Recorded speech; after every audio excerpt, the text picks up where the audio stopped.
Across the state and right here in our valley, you'll start to see more electric vehicle charging stations around. It's part of the state's fight to combat climate change. There will also be a conscious effort to place EV stations in underserved communities. As News 3's Andrew Nomura learned, officials believe it'll also have a lasting impact on the economy. He joins us live now from North Las Vegas. Well, Marie, Jim, as the demand for electric vehicles grows, well, Nevada is looking to keep pace and also making sure that communities who may go overlooked will also get a significant charge, too. From government buildings to shopping centers, you can see electric vehicle charging stations across the valley. It's an effort that's gone on for a few years, but in 2023, NV Energy will be looking to supercharge the push. It's policy, it's people, it affects everything. State Senate Bill 448 finally took effect this year, meeting $100 million will go towards electrifying the state's effort to make more electrification available to more people. So the economic recovery plan, which is that $100 million plan, is a one-time plan to invest in economic recovery, job recovery, and also historically underserved communities. And it's a focus on public infrastructure, whether it's charging depots on the interstate or the urban charging depots, or at community centers or tourism at our local casinos at other. Marie Steele with NV Energy explains the importance of reaching underserved communities. It's related to income. It's also related to English proficiency.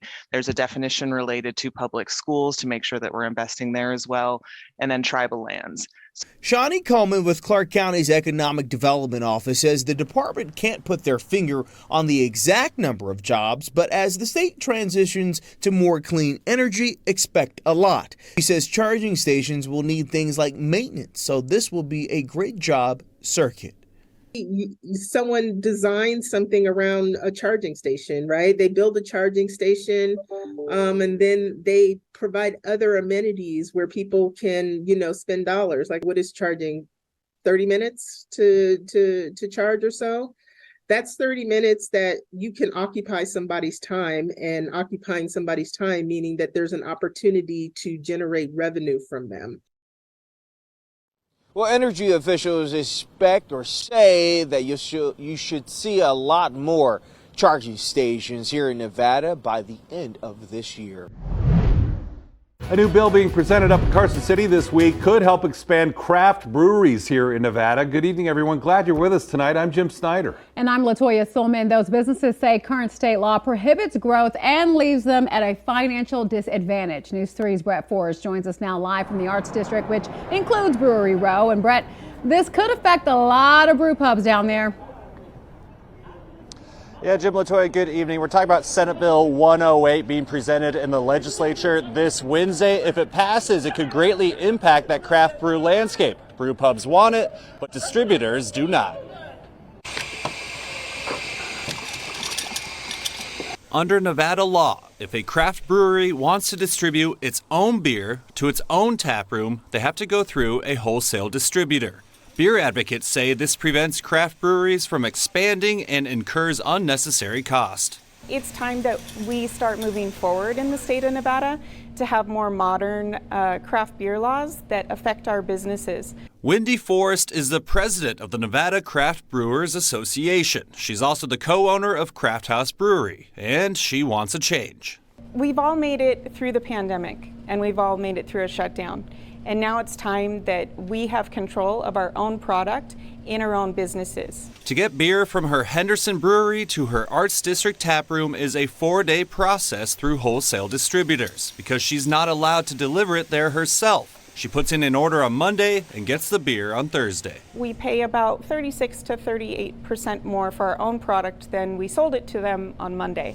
And those are extra costs that get passed on to the consumer. The current process also means breweries lose their quality control, with their beer sitting in distributor warehouses for days. I don't know what happened, but we sent 2 kegs in for a beer fest, and they were frozen. We got them, so then it was like, well, now we're done with the brew fest. The same distribution laws apply to festivals and events like brewfests and concerts, making it difficult for smaller brew pubs to attend. It's kind of the same issue where if we could take our, throw everything in the back of the truck and head to the brew fest, fantastic. We would do more of them. That's why Democratic State Senator Rochelle Wynn is sponsoring SB 108, a bill to allow breweries self-distribution and for them to sell at up to 20 events a year. She says it's a common sense bill to help small business. Amongst the 51 breweries in the state of Nevada, that they employ about 4,100 people. So it's a pretty significant impact. Beer isn't typically political, so do you imagine or anticipate bipartisan support on a bill like this? I would hope that it is. I mean, it is a very business-friendly, bill. So hopefully I will have both Democrats and Republicans. Now, as for the distributors, I reached out to several here in the state to ask for comment and did not hear back from any of them. Now we turn to frustration as community members look for answers after a Durango student was slammed to the ground by a Clark County School District police officer. We've been showing you that video since last month. Crisis in the Classroom investigative reporter Tiffany Lane was there. Yeah, tonight the community had its first in-person meeting with CCSD Police Chief Mike Blackeye since that incident. They had their chance to ask questions, but they say he didn't provide answers to some of their main concerns. Why wasn't there any accountability? A heated room Monday night at Nevada Partners. Prompted him to go hands-on at any point. There was no reason for that. Community members raising questions after this video outside Durango High School February 9th, prompting concern. CCSD Police Chief Mike Blackeye took a seat in front of a crowded room Monday, the interview led by Ramon Savoy, as part of an event led by the National Action Network Las Vegas chapter. The main question of the night regarding the officer who slammed the student to the ground. And I want you to tell the community why he hasn't been terminated or why he can't be terminated at the moment. Okay, due process.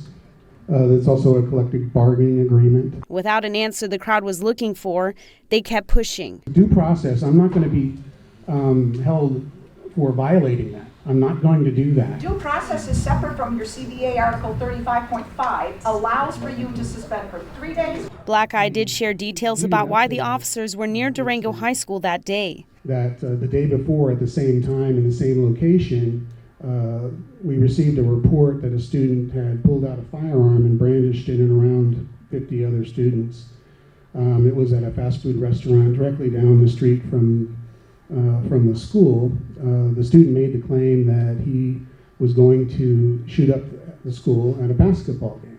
He said he couldn't answer if the students in the viral video had guns when he was asked by the audience. The ACLU, representing at least 2 of the students in the video, mentioned none of the students had any weapons. And then there was this comment by Jonte Marshall with 1865 No Racism in Schools. We're talking about the child that was taken down for recording on his phone. Let's talk about that. Blackeye said his officers are trained regarding the First Amendment. Officers understand that, they know that. They do have to protect themselves when they're doing their work too.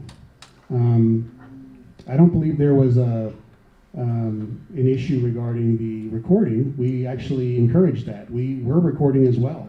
However, the community pressed on, saying the officer said stop recording. The mother was told that her son was detained because he wouldn't stop recording me.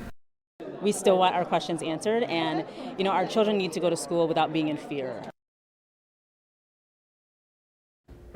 Now, one thing to note, while there was a heated debate tonight, the audience did thank Chief Blackeye for coming to this event. There were many different things he also addressed that we didn't have time to include in this story. You can head over to news3lv.com for that. Now, as far as the investigation goes, CCSD police say they are still reviewing the body camera footage from the 4 officers who were there. It will be released when the investigation is complete. But for now, back to you. Subscribe to News 3 on YouTube at News 3 Las Vegas.